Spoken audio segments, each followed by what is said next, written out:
वक्रतुंड महाकाय सूर्यकोटि समप्रभा निर्विघ्नं कुरु मे देव सर्वकार्येषु सर्वदा गुरुर्ब्रह्मा गुरुर्विष्णुः गुरुर्देवो महेश्वरः गुरुर्साक्षात् परब्रह्म तस्मै श्री गुरवे नमः. Hari Om Shri Gurubhyo Namaha. Namaste and a hearty welcome to one and all for today's 64th session of our series Gift, Gita for Inner Freedom and Transformation. On 26th January, we celebrated our Republic Day, a day symbolizing the adoption of our Constitution in the year 1950. We should remember Sri Dr. Ambedkar and also many others who were instrumental in drawing up our Constitution. 2nd February was Vasant Panchami, a time to pray to Goddess Saraswati. In ancient times, Maharshi Vedavyas had his ashram on the banks of river Saraswati, a river which in due course of time has gone antaryami. Maharshi compiled the Vedas, Upanishads, and composed many scriptures. It was on Vasant Panchami that Kamadeva approached Lord Shiva to attract and bring him out of his penance to marry Parvati Mata. Shiva does eventually awaken but reduces Kamadeva to ashes. But he later accepts Parvati as his spouse. Lord Kartikeya was born of this union, who went on to annihilate Tarakasura. Friends, in today's session, Param Vedanta teachers cover verses 41 to 45 of chapter 11. In these verses, Arjuna, overwhelmed at the sight of Vishwaroopadarshana, begins praising the Lord who pervades the entire universe in his cosmic form. Arjuna offers several salutations to the Lord's majestic form. Arjuna then begs Bhagwan for forgiveness for offenses or acts of disrespect he may have committed in ignorance of divinity of the Lord, having considered Krishna as a mere human and a friend. Then, unable to bear the Vishwaroopadarshana, he pleads the Lord for his grace and requests the Lord to resume his pleasing form.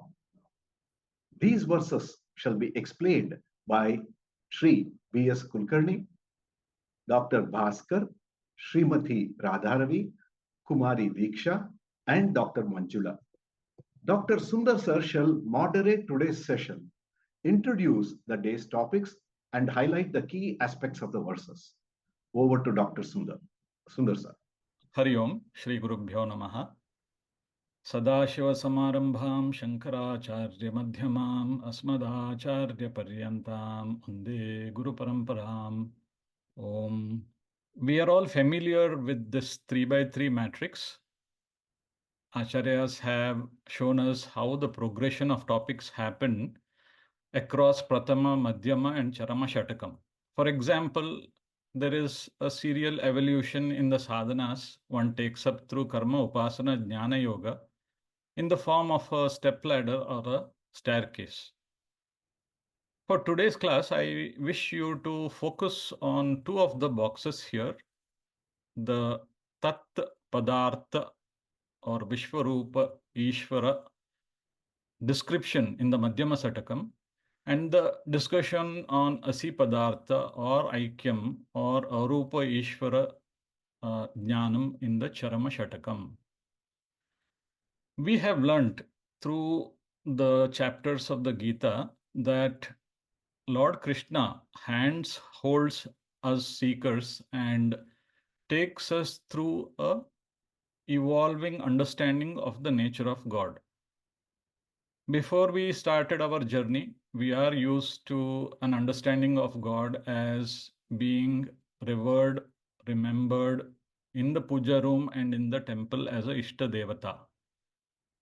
As we see through the chapters of the Gita, Lord Krishna wants us to bring this divinity, the principle of God, beyond the confines of the puja room and the temple to every object that is there in this creation through the Madhyama Shatakam. And that is the Tat Padartha Vichara, which is being developed through the 10th and the 11th chapter. The reason for this is while I see sacredness in the temple or in my puja room, most of the time when I am out doing my job, I have a secular vision. So, in the level of Ishtadevata or Ekarupa Ishvara, I have raga-dveshas. And in the Madhyama Shatakam, by bringing the divinity to every entity in this creation beyond the confines of the puja room and the temple, by making us look at everything as divine, everything as godly, Lord Krishna is reducing our raga-dveshas. Why is this so? Because if everything is divine, how can something be more, how can I be attached to something more than the other? So, therefore, through the Madhyama Shatakam, by way of discussing the Tat Padartha, our raga-dveshas are being reduced by Lord Krishna. In fact, he is preparing us for the next phase, where in the Charama Shatakam, my understanding of reality or of nature of God is one which does not have a second, which is Advaitam or Kaivalyam, where I need to have zero raga-dveshas, because if there is no second entity, to what will I have raga or dveshas? So you can see that gradually there is a procedure or a sequence of reduction in our raga dveshas to a point where they become zero. And this is the journey that Lord Krishna wants us to take us through. And that is why the topics are arranged in this manner in the Bhagavad Gita. We have gone through the Gita several times. Very thankful and gratitude for Timappa sir for this. So many of the pictures today are from the Gita sessions we have had either from the 20 weeks course or the Disha or the verse by verse Gita. So look at this picture. In the yellow circle is my situation where I was probably, we all were before we started our journey, where I have a sense of sacredness in the temple, in the puja room, but outside it's a secular vision. And therefore there is competition, therefore there is comparison, there is intense raga-dveshas. From there, I need to abide all the time in Arupa Ishvara, in Advaitam, in Kaivalyam, where there is no second entity, zero raga-dveshas. So how am I to do this? So Lord Krishna makes the impossible possible. Pujya Swami Paramarthananda ji beautifully brings out the message how the Madhyama Shatakam, how the Vibhuti Yoga and the Vishwaroopadarshana yogas help us as a stepping stone to make this giant leap possible. So, if I have the right understanding, which the Bhagavad Gita teaches me, and if I understand what the Acharya is trying to tell me, if I am able to divinize everything around me and have this extraordinary perspective out of ordinary vision, then everything around me is an opportunity, is a stepping stone to make the impossible leap, which we saw in the previous slide. So this is the journey an artharthi sakama bhakta goes through nishkama bhakti, becomes a jijnasu bhakta, and then attains to moksha purushartha. So the Madhyama Shatakam is exactly hand-holding us and taking us through this journey of reducing raga-dveshas by gradually looking at everything around as divine. So while the chapter 10 gradually tried to bring the divinity outside the puja room and the temple by saying, look at these so many wonderful 70 odd entities in this universe. Try to look at all of them as me, Lord Krishna said. And those ones which are wonderful are more amenable to be seen as divine. And having led us thus far, slowly Lord Krishna in the chapter 11 is saying that no, no, not just those 72 things, but in fact, the truth is that everything is in me. So that means to say that everything is divine. So this is the process that is happening across the Madhyama Shatakam by the time we reach the 11th chapter. So these are the topics which we have covered so far. Arjuna has a desire to see the universal form. Krishna grants the divine vision. And because of Vyasacharya's boon, Sanjaya also. So therefore he sees the universal form. These are the three famous phases in this chapter where Arjuna has wonderment in the first phase. And this universe not just has the wonderment, but it also has parts where if one has to set things in harmony, there is origination, there is creation, as well as destruction also. And this is symbolized, as we have seen, by the fiery mouth of Lord Krishna, the sharp teeth. And Arjuna therefore goes to a second phase, which is the phase of fear. And we reach a crucial juncture in this chapter where Arjuna feels, how can this terrible form be God? How can this uh, no compassion form be God? And then we get Krishna's answer, which forms a unique thing in the Bhagavad Gita and which probably sets apart this this Advaita Siddhanta from other philosophies, where there is an explanation tried to explain how the terrible earthquake, how the terrible hurricane, everything can be comprehensively seen as God. Because otherwise, there is always a question, why me? And when that question comes, one's faith in God can be shaken, and then one's journey, the spiritual journey, spiritual ascent, then takes a setback. Then, once Krishna answers this and Arjuna understands, then there is a wholesome acceptance of God as everything. Now the journey is completed. Lord Krishna's process of bringing this divinity out so that the divinity is seen everything is completed, because not just I'm able to see the good things, I'm also able to see not so good things as God. Then only my raga-dveshas and the ahankara, mamakara are reduced to such an extent that in the Charma Shatakam, I can take to the next phase of Shravana Manana Nididhyasanam. So that is where the chapter is right now.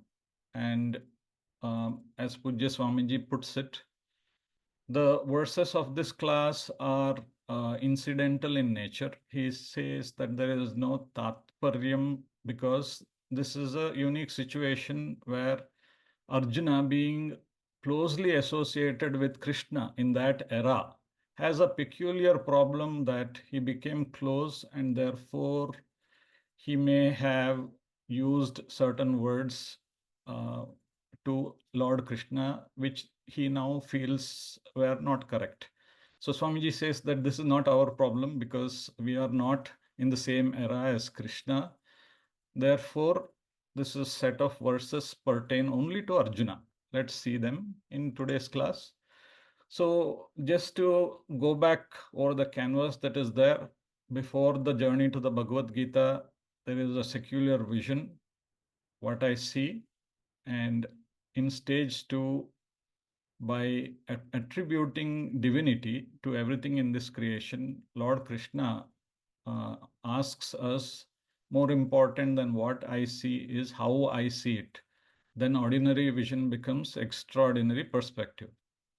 Then everything looks rosy till the point we see the destructive nature of God, and the wonderment changes to fear.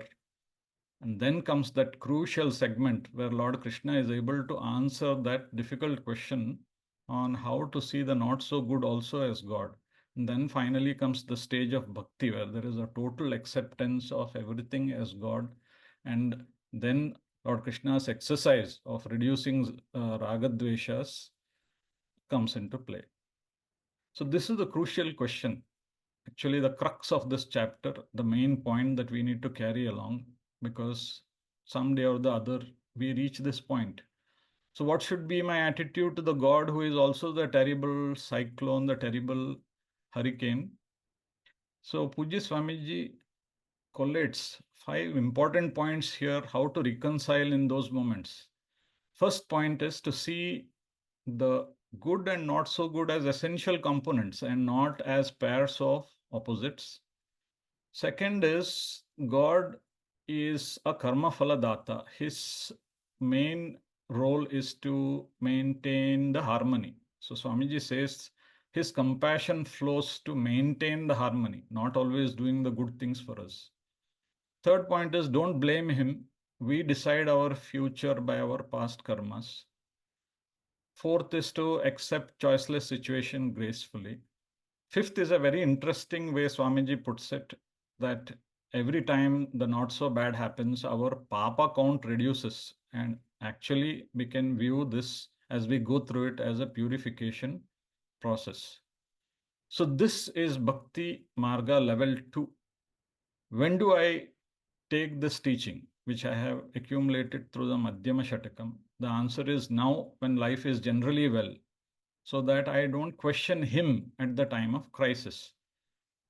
Although our raga-dveshas are reduced considerably, ahankara, mamakara is reduced, we should remember that this is not the ultimate solution. The ultimate solution is in the Charama Shatakam, where Brahma Satyam Jagan Mithya is achieved, and I can claim to my Atma Swarupam all the time. With this, let's go to the first shloka today. I invite Kulkarni sir to present the shloka 1141. Over to you, sir. Hari Om. Hari Om. Sri Gurubhyo Namaha. Vishwaroopadarshana was graced by Bhagavan to Arjuna, and it is the rare opportunity possible only to the devotees who are having a firm faith in the God. It is for those who revel in Ananya Bhakti. In this chapter, the Vyasacharya intelligently projected the emotions of Arjuna about the wonderment and amazement. Psychological touch experienced by Arjuna about fear, reverence, and devotion, mixture of emotions explained in an effective way. So far, Arjuna has treated a Lord Krishna as ordinary friend, nothing more than a cowherd boy with whom he has patronized so long with his royal friendship.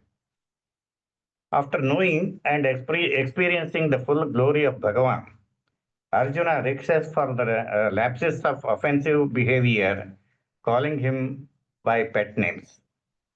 Expressions of emotions with total surrender, hand folded, trembling with fear, precise the glory of wonderment, cosmic nature of omnipotent and pervasiveness, elaborated in the previous slokas from verse number 36 onwards. Now, with humility, he prostrates to the Lord, pray for his divine mercy and forgiveness in this verse. Further, Sakheti matva prasavam yaduktam, he Krishna, he Yadava, he Sakethi, ajanata mahimanam tadevam, maya pramadat pranayena vapi.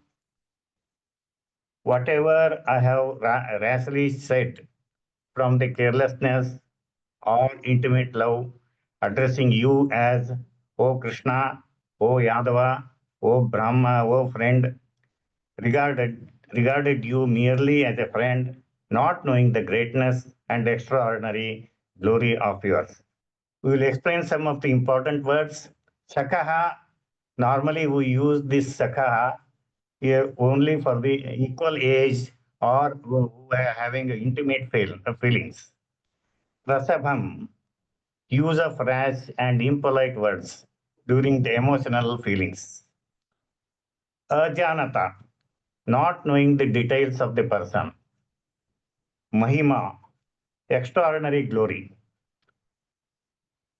And pramada, inadvertent and careless acts. Pranayam, with the act of love, we may.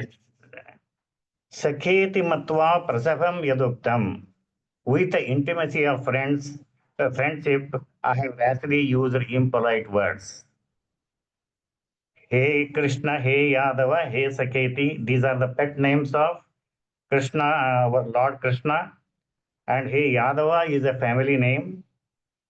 And friend, Ajanata Mahimanam Tadeva, not knowing the greatness of extraordinary great glory of yours. Maya Pramadat Pranayena Vapi, I carelessly and inadvertently, out of love, said, such instances, they are quite common in our day-to-day life when we come across in contact with the great people. Unknowingly, we treat them as ordinary citizens and one has to repent after knowing their greatness. Similar instance in Ramayana, which witnessed in the court of King Janaka of Madhura, when the great Muni Ashtavakra, who was of 12 years old, with a deformed, entered the palace. Everybody in the court laughed at him, seeing his physical appearance. Later, the king Janaka recognized his glory of spiritual knowledge and became the disciple of Ashtavakra.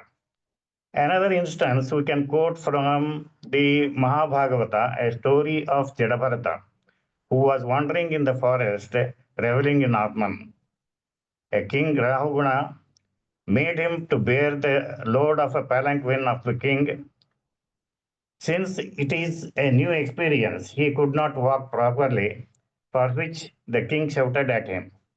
Later, the king realized that he was a great jnani and honored him suitably.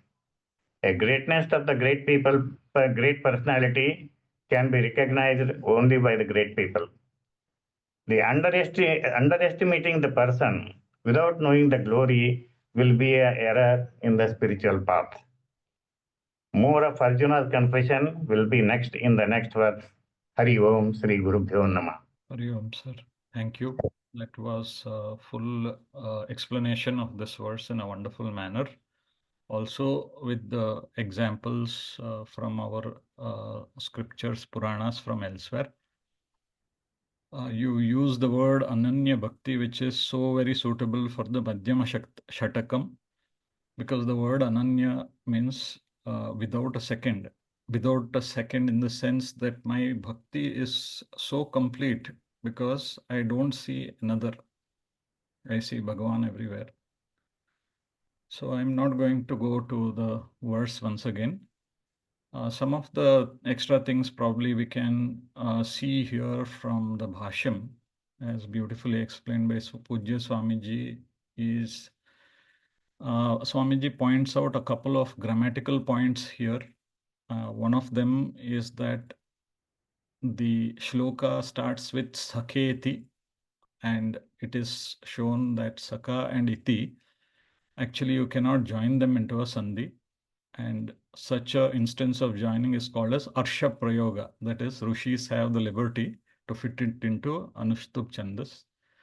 The second point pointed out is that Idam is in neuter gender and Mahimanam is in masculine. So therefore, you cannot have a adjective which is in a different gender. So some forms of Gita, therefore, instead of Idam, use the word Imam, where both of them will be in masculine gender. Or Adi Shankaracharya solves this problem by adding a word, Idam Vishwaroopam, So then idam qualifies Vishwarupam, both of them are in neuter gender. So the key word in the shloka is prasabham. Prasabham is being impolite, being rude, being irreverential.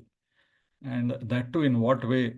Ramadat, out of carelessness. So in the sense Arjuna knew, because Lord Krishna has so many leelas starting from the childhood. But because of their closeness, he has forgotten all that and he has treated him like a friend until he saw this magnanimous form of Vishwarupa. Now, when he is remembering it again, Pranayena is out of love. So, he in Sanskrit is not a reverential word, and that is the problem Arjuna has, that he has addressed the Lord as in singular. Also, grammatically, the prasabham uktam means spoken rudely, and that statement is converted to a question by adding the word yad, whichever or whatever is spoken rudely, and such a whenever there is yad, which is a relative pronoun, the sentence has to be closed with another relative pronoun tad, which has to be supplied. So yad, if whichever in whatever manner, if I have spoken rudely, then tad tam shamayed, may you forgive me. So that completes the grammatically the sentence. We go to the next shloka. So here Arjuna is reflecting upon the irreverential words that he has spoken. And in the next shloka, we see that he moves on from the actions that he might have done irreverentially, for which he is feeling bad. Over to you, Bhaskar sir. Om Gurubhyo Namaha. So here, in this verse also, Arjuna seeks forgiveness, but he has evolved to this point. So I am going to explain that very briefly. So Arjuna starts appreciation of Ishvara.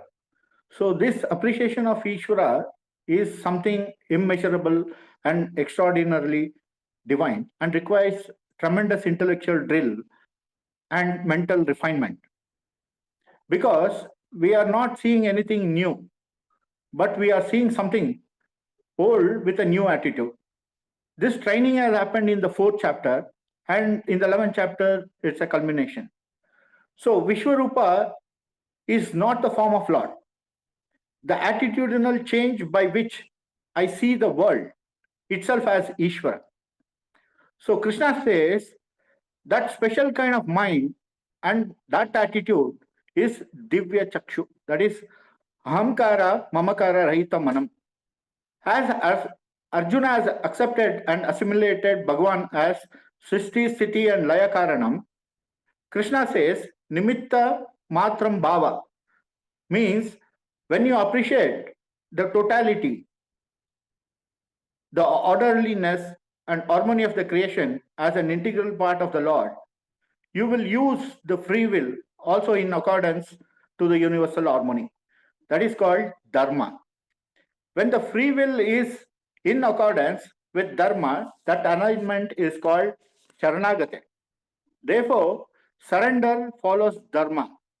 So, why Arjuna is asking forgiveness is Arjuna has become wiser at this point and goes beyond the stage of appreciation of Dharma. So, he's asking forgiveness from the verse 35 to 45.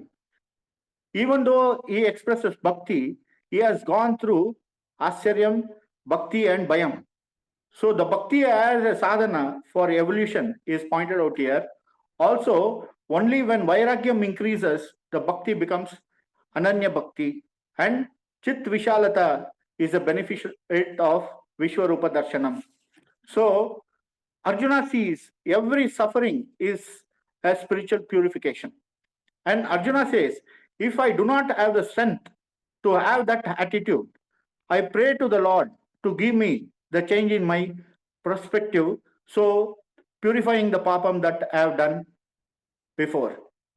So when this understanding comes to Arjuna, in place of fear, he develops devotion to the Lord. That is the point what we are seeing. He sees Lord as Karmapala Data. So as in the previous verse, he says, Imam Mahimanam means without knowing your glory, with sheer ignorance, carelessly have used some expressions. So in this verse, what he says, let us see. Yacha avahartam hasatkrita hasi viharasayya asana bhojaneshu ekatvapi achuta tat samaksham tat shamaye tvam aham hapramayam. Means Arjuna says, I might have insulted you several times just for the sake of fun. Hasat Kriti Asi means played friendly pranks with you while I am playing, sleeping, sitting, and eating with you. And I might have insulted you, Eka, alone or in front of others. That is Tat Samaksham. Tvam Tat Aham Shamaye Tvam Aham. So please pardon me. So Aprameya means Arjuna says, I know you will do that because you are matchless, incomparable, unlike the worldly people. So Arjuna has evolved from Asyaryam, Bhakti, Bhayam to devotion, and now he has realized the glory of Lord Krishna. He is asking forgiveness. Hari Om. Thank you, Bhaskar sir, for the complete explanation of the shloka. You clearly brought out how the alignment of free will to dharma, as is portrayed in Bhagavad Gita, we become an instrument in the hands of God. And also, we see in this shloka how Arjuna feels bad for things that he may have done unknowingly, out of ignorance or out of carelessness. So the previous shloka was about vachika, the words that he may have uttered irreverentially, being careless, whereas here this is about the things he may have done, again because of carelessness or ignorance. Few of the things from the Bhashyam that we can see is that this expression, ekaha athava api tat samaksham. So in the Moolam, Swamiji explained that ekaha is when Arjuna is with Lord Krishna one-on-one, and tat samaksham is when they are in a group. Whereas in the Bhashyam, based on Shankaracharya's interpretation, ekaha is taken as when Lord Krishna is not around, that is behind him, he may have uttered or done some things irreverentially, and Tatsamaksham is in the presence of Krishna. And the interesting usage of the word aprameyam in the initial chapters of the Gita, we have seen this as that which is unknowable. Whereas here the interpretation is taken as somebody who is matchless in the sense that a normal worldly person may not forgive when somebody is verbally abusive or careless or his actions are so. But Lord Krishna says, Arjuna says, Lord Krishna, you are matchless in that you will be able to forgive me. So please forgive me. So we go to the next shloka. Over to you, Radha madam. Hari Om. Shri Gurubhyo Namaha. Let us chant the verse first. Arjuna Uvacha Pitasi Lokasya Characharasya Tvamasya Pujyascha Gururgariyan Natvatsamasya Abhyadikah Kutonyo Lokatrayeya Pratima Prabhava. Meaning, O Lord, you are the Father of the entire universe, both moving and non moving. You are the most venerable teacher, and there is none equal to you.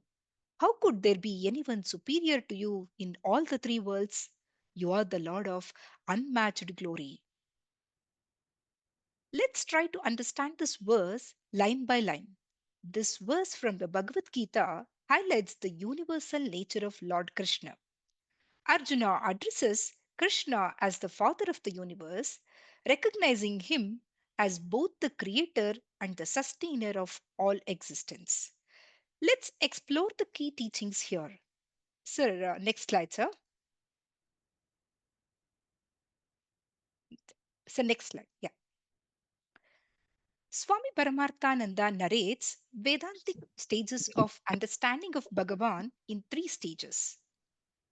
In the first stage, Bhagavan is seen as the creator of the world, the instrumental cause. It is called Nimitta Karana Ishvara or Ekarupa Ishvara. In the second stage, Bhagavan himself becomes the world, the material cause. It is called Upadhana Karana Ishvara or Aneka Rupa Ishvara.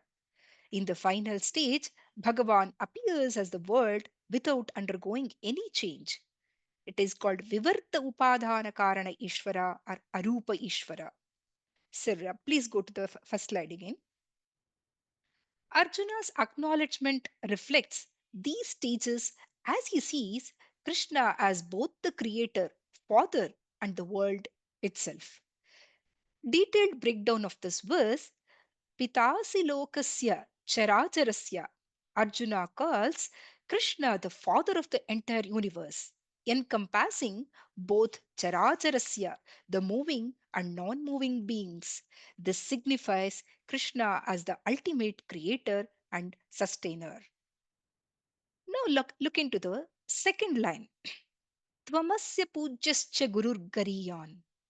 Bhagavan is not only the creator, he is also the great guru of the entire universe. He is the primordial and original teacher. He was the one who imparted knowledge of Vedas to Brahmadeva. He also taught the Vedas to Surya and to Arjuna. What does this symbolize? This symbolizes that the first student of the god was the first of the creation. Hence, he is the Adi Guru, Gariyon, greatest of all gurus, guruless guru, hence is the Pujyaha, worthy of highest respect and reverence. Next slide, sir. The third line is Natvamatsya asti abhyatikah kutah anyaha. So, if we split it properly, Tvatsamaha na asti means Arjuna says there is no one equal to you. You are matchless, you are incomparable and infinite because infinite can never have a match because there is no second infinity. And when there is nobody equal to you, where is the question of somebody being greater than you? Therefore, kutaha anyaha, there is neither someone equal to you nor someone superior to you. Next slide, sir. Lokatraye api apratimaha. The term apratimaha means without comparison or matchless. The word pratima refers to comparison, while apratimaha signifies someone who is beyond comparison, unmatched or unique. In this context, Arjuna acknowledges Bhagavan, the supreme being, Apratimaha, across the three realms Lokatraya, Urtvaloka, the higher realm, Adholoka, the lower realm, and Bhuloka, the earthly realm. This highlights Bhagavan's unparalleled nature in creation, Shrishti, Sthiti, and Laya. The term Prabhavaha refers to glory or splendor. Arjuna recognizes Bhagavan's matchless glory, indicating that his divine qualities and powers are beyond any comparison across all the realms. This expression undergoes the supreme and unique nature of Bhagavan's existence and influence. Next slide, sir. Now, let us look at what Bashim says. As per Adi Shankaracharya Bashim, he highlights the specific terms used here. Pita, Krishna as the creator and nurturer of all beings. Guru, Krishna as the supreme teacher who imparts the highest knowledge. Gariyan, greater than all, indicating his superiority over all beings. Apratimaha Prabhavaha, of incomparable power, signifying that Krishna's influence and strength cannot be matched by anyone in the three worlds. Shankaracharya also underscores that this verse reflects the understanding that no being can be equal to Paramatma, asserting his absolute supremacy in the cosmic order. This acknowledgement by Arjuna is very crucial as it reflects his complete surrender and recognition of Krishna's divine nature and authority. Hari Om. Thank you, sir. Thank you, madam, for a clear presentation, including the aspects in the Shankara Bhashyam. So you clearly pointed out the how Adi Shankaracharya brings in the meaning for the word apratima. Pratima means a model, and apratima is something for which you cannot do a model because it is incomparable. And by saying tvatsamaha lokatre api nasti, as madam pointed out, Adi Shankaracharya explains that there cannot be multiple gods. So although in Hinduism we worship multiple gods, it is like one God who is being worshipped in many forms. So as madam put it, from the Shrishti angle, we worship the same God as Brahma, from the Sthiti as Vishnu, and Laya as Ishvara. And this is brought about clearly in this verse. And Adi Shankaracharya explains, or rather Swamiji explains, by saying that if God is all pervading, such God has to be formless and therefore has to be one. So in this shloka, having felt bad for the using words irreverentially or actions irreverentially, Arjuna seems to give two justifications to Lord Krishna why he should forgive him. And the word Pita is explained in the Bhashyam that it could be mother also as Janayeta. And as a teacher, as a guru, would forgive his Sishya because Sishya is bound to make mistakes. And similarly, as a parent is bound to forgive the mistakes of the children, so also may you forgive me. That is the justification Arjuna is giving to Krishna. Let us go to the next shloka now. Over to you, Diksha. Shri Gurubhyo Namaha. Next slide, please. Tasmat pranamya pranidhaya kayam prasadaye tvam aham ishamidhyam piteva putrasya sakheva sakhyu priyah priyaryaha arhasi deva sodhum. Next slide, sir. Let us understand this verse by understanding each word in this verse. Tasmat, therefore. Pranamya, bowing down or prostrating. Pranidhaya, karmanam phalatyage or through bhakti. Kayam, body. Prasadaye, wishing. Prasadana, tvam, to you. Aham, me. Next slide, please. Isham, Lord. Idhyam, worthy of praise. Piteva, just like a father. Putrasya, sons. Sakheva sakhyuhu, just like a friend forgives another friend. Priyaha, priyayaha. So that is in Shashti Vibhakti, which means just like a husband forgives his wife. Deva sodhum.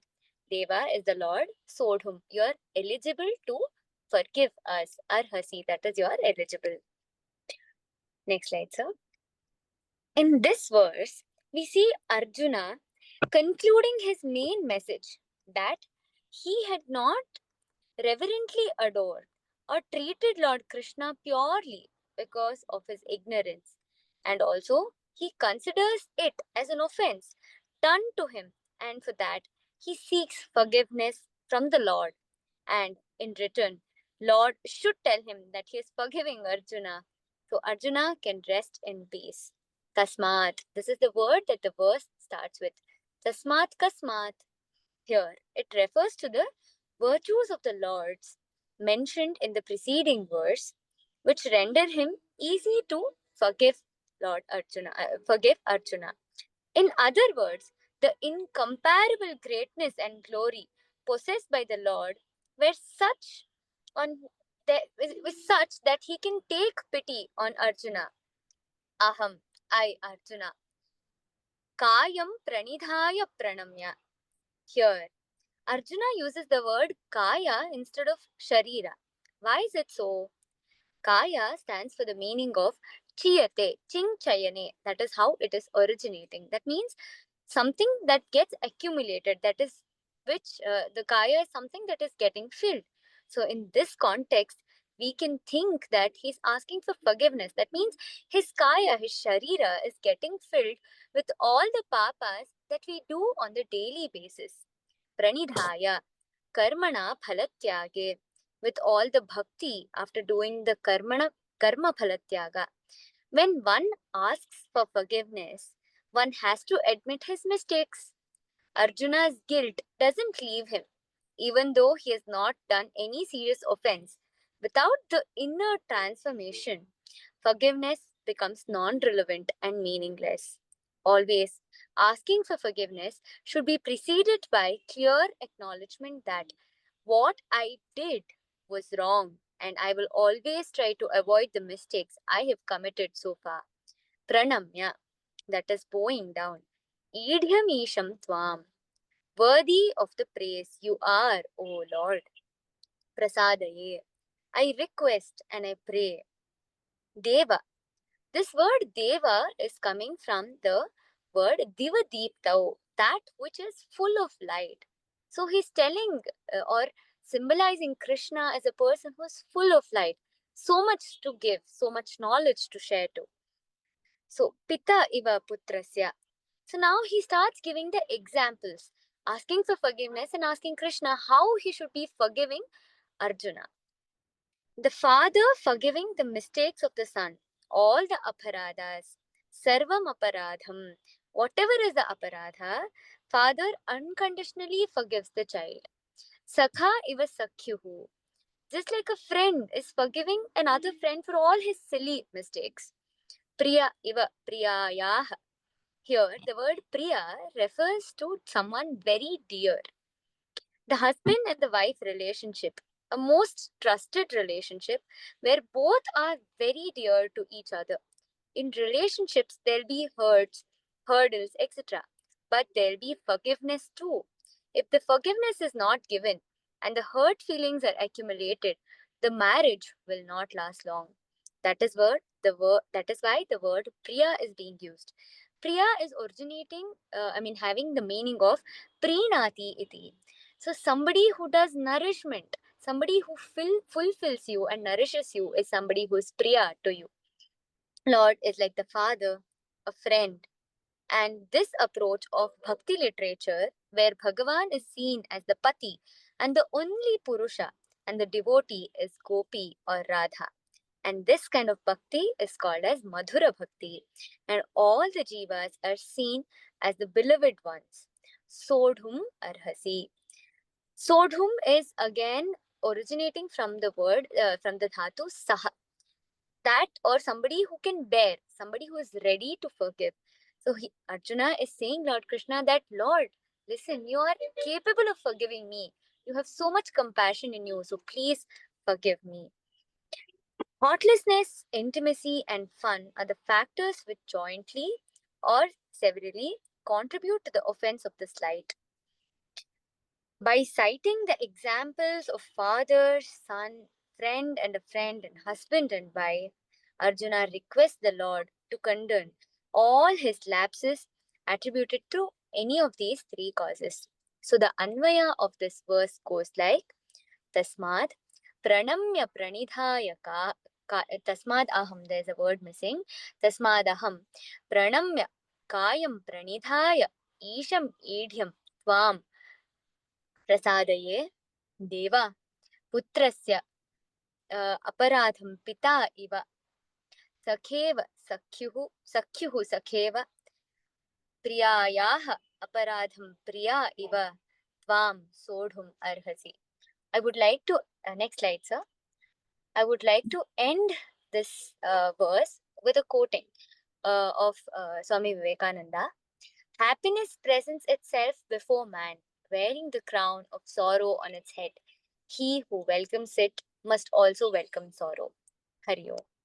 Thank you, Diksha, for a clear explanation and colorful slides with a lot of pictures, explanation of the bhashyam, and also a lot of grammatical points. Sarva aparadam shodhum arhasi.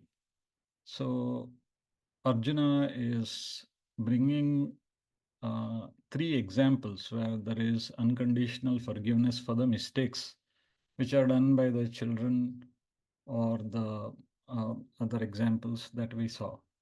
So Tasmat gives a sense of conclusion of several previous verses, starting from the third phase of bhakti, where he praised so much. And suddenly he realizes that Lord Krishna, who is in front of him, is deserving so much of bhakti, and yet he used such irreverential word and such irreverential actions. So the key verb here is prasade, aham prasadaye tvam. And what type of tvam it is? Isha medium. So you who are the Lord of the universe, the adorable Lord of the universe. Prasade, I propitiate you is further qualified to secondary verbs, which gives certain conditions in which this propitiation is happening. Pranamya. So this refers to the reverential words that he is offering to Lord Krishna. Pranidhaya refers to the action of bowing down. So merely seeking forgiveness without repentance, Pujya Swamiji says, is just lip service. So that repentance is indicated by the physicalization of the bad feelings that Arjuna has in the form of bowing down for Sashtanga Namaskara. And in the last row, we see the three brilliant examples that Arjuna is giving as a justification that he should be forgiven, just as a father for his son, a close friend for his friend, and between husband and wife. We go to the last shloka for the day. Over to you, Manjula madam. Hari Om, Shri Gurubhyo Namaha. Next slide, sir. Let's chant the verse. Adrushta purvam prashitoshmi društva bhayena cha pravyatitam mano me tadeva me darshaya deva rupam prasida devesha jagannivasa. The word, let's go to the word meaning of the verse. Društva, seeing, universal form. In the previous slides, universal form. Adrushta purvam, which has not been seen before. Asmi harshitaha, I am delighted. Cha, at the same time. Me manaha, my mind. Pravyathitam, is afflicted. Bhayena, with fear. Deva, O Lord. Me darshaya, show me. Tadrupam, eva, that familiar form itself. Devesha, O God of gods. Jagannivasa, O Lord, who is the abode of the universe. Prasida, be gracious. Seeing the universal form which has not been seen before, I am delighted. At the same time, my mind is afflicted with fear. O Lord, show me that familiar form itself. O God of gods, O Lord, who is the abode of the universe, be gracious. The next slide. So here Arjuna expresses his twofold emotion which are simultaneously occupying his mind. He says, being in a state of conflict where he feels he is one of the few lucky ones, blessed ones, as Bhagavan has granted him the special Divya Chakshu as a gift, which is not easily available for others, and he feels he has got this rare Vishwaroopadarshana.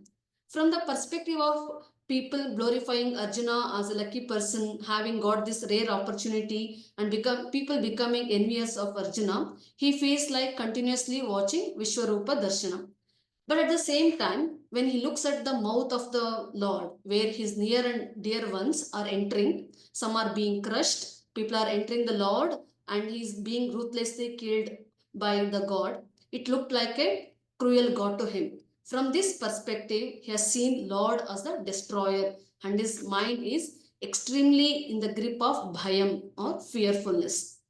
So, one part of his mind is happy, another part of his mind is distressed with fear.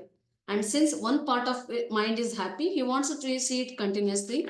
And another part of his mind with fear, it says, close your eyes. do not see, but Arjuna feels in between these two.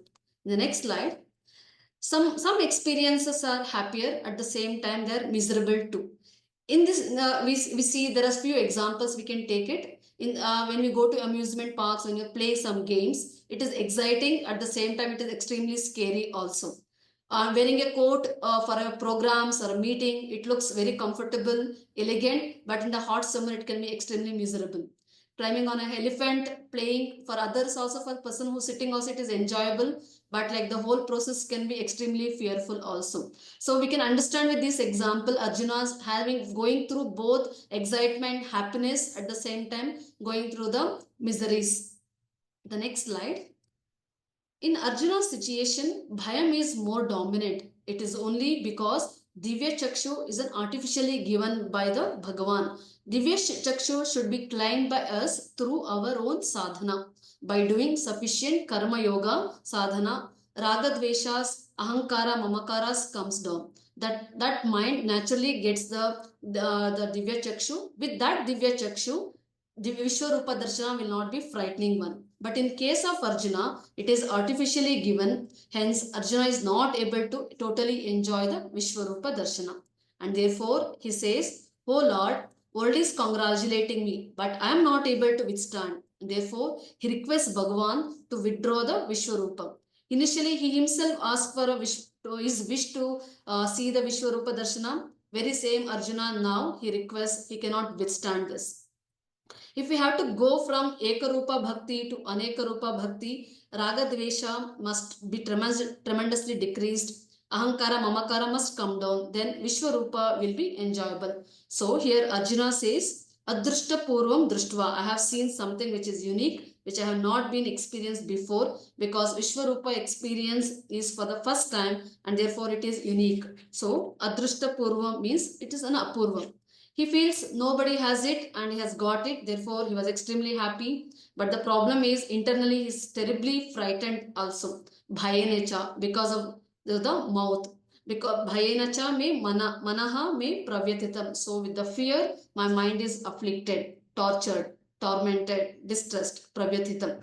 So since bhayam is dominating, Arjuna requests Krishna, Tadeva Rupam me darshaya. Oh Lord, I would like to have the good old Krishna, who is Lord Krishna, who is smiling, beautiful. So Tadeva means Ekarupa Ishvara. He wants to see the Ekarupa Ishvara.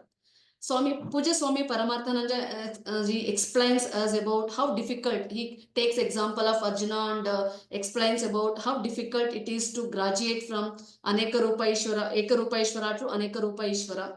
It is not an easy job. Only if you have graduated and remained in Aneka Rupa Ishvara, Vishwarupa Ishvara for sufficient length of time, thereafter only Arupa Ishvara will get inside us. But it is very difficult. So sadhana chatushtaya sampati is required, then only Vishwarupa Ishvara Bhakti will be possible. Therefore, Arjuna requests, Tad eva rupam, that Eka Rupa Ishvara Darshaya. May you show me Prasida. He used the word Prasida because he initially requests. Now he is scared that what if Krishna says, you only asked, I can't withstand. So he requests, please, that's why he requests, like, please give me the darshana of the Ekarupa Ishvara. He says, Devesha, Lord of Lord, Jaganivasa, O Lord, who is the abode of the universe. Here Swamiji takes another Drishtanta from Krishna's child story, where Yashoda asks Krishna to open his mouth, and because when Krishna says that I have not eaten the mud, but Yashoda says no, open your mouth, and instead of, she expects that she can see the mud in his Krishna's mouth, but she sees the Vishwarupa. Being a mother, she was in command, she could not withstand. As a mother also, she could not withstand. With the command, with the fear, she says Krishna to close the mouth. Even she could not withstand the Vishwaroopadarshana. So I think that's why it's like when we know, when we graduate from Ekarupa Ishvara to Anekarupa to Vishwarupa, then it will be a pleasant experience, or it will be a frightened experience. Dhanyavadaha. Namaste. Dhanyavada, madam. So that was a very clear presentation. So this is a turning point in this chapter after the three phases. And you have nicely brought out the conflict that are simultaneously present, which is excitement and fear in those examples. Otherwise, it is difficult to understand how those two can be together. So common examples that you have given show that they can be together if there is no preparedness. And you have also shown, talked about what is the preparedness that is missing in the case of Arjuna. We should remember here that Lord Krishna has, as a part of the question that Arjuna asked, Akya hime, if you remember few shlokas ago, tell me, who is this? Who are you? If you are a Lord, I think you should be compassionate, but you have these kind of a fiery mouth, large teeth, you are crushing so many of my known and dear ones. Who are you? So I had put up a slide earlier to show Lord Krishna answers as Kala Hasmi, and we have the brilliant interpretation by Pujya Swamiji how to have a total acceptance of the good and not so good as God, and therefore my raga-dveshas and ahankara mamakara reduces for everything, including the good and not so good. Remember, all this discussion has happened. And yet, despite the greatest of the teachers being right in front of him and teaching Arjuna how to accept the good and not so good both as God, Arjuna is now at this juncture where he is not able to retain the third phase, that is total acceptance of everything as God and have bhakti towards everything, the good and not so good.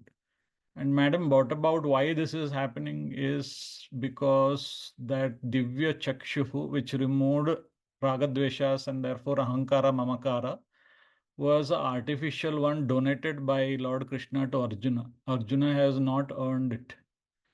So madam pointed out that karma upasana yoga gives sadhana chatushtaya sampatti, and it gives me Vishwaroopadarshana, reduces raga-dvesha, ahankara, mamakara. But the question is how? So we know Swamiji has taught us that karma yoga is Ishvara Arpanam and Ishvara Prasada. So this simple rule, whenever I do something, there is Ishvara at that point as Ishvara Arpanam, and whenever I experience, then also Ishvara is there because Ishvara Prasada. So in this manner, Karma Upasana Yoga keeps me connected to Bhagavan at all the time and gradually reduces raga-dveshas, because whatever I may be doing, I am doing Ishvara Arpanam and Ishvara Prasada. So I am seeing everything. So this makes me move from Sakama to Nishkama, Artharthati to Jijnasu, and dwell in Vishwarupa Ishvara. I then earn the Divya Chakshuhu for myself. Then I am able to reconcile the difficult moments in life also as God. And then it pays me for the Charma Shatakam, because now I am fully prepared for zero raga-dveshas through Advaitam. With this, I thank Timapa sir for this opportunity. Thank you. Hearty thanks to Dr. Sundar, to all the speakers of the day for a wonderful session. And hearty thanks to all other Vedantins who have joined us today. Friends, remember to join us at 6:45 p.m. on Friday, the 7th of October, of February, for the 9th session of Atma Bodha, and benefit from the enlightening knowledge expounded by Bhagavad Pada Adi Shankara. Let us chant the Shanti Mantra and conclude today's session.